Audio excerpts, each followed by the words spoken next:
જી સાહેબ, આખા કેસની તપાસ કઈ રીતે ચાર્જશીટ રજૂ કરી છે, કેટલા પાનાની, કઈ રીતે સાક્ષીઓની?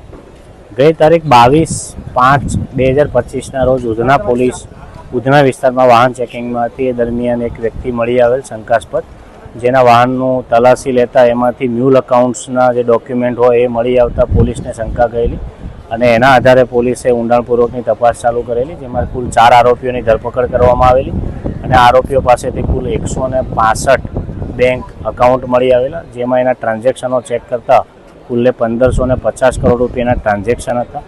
જેમાં ઊંડાણપૂર્વકની તપાસ કરતા આ આરોપીઓ સાથે આરબીએલ બેંકના કુલ 8 કર્મચારીઓ જે સંકળાયેલા હતા અને અલગ અલગ લાભ લઈ, નાણાકીય અને અન્ય લાભ લઈ અને આ ખાતા ખોલવામાં તેઓને મદદ કરતા હતા.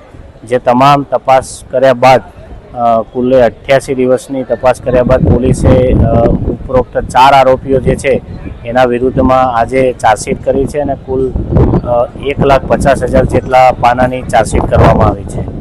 કેટલા સાક્ષીઓ, કયા મહત્વના પુરાવા?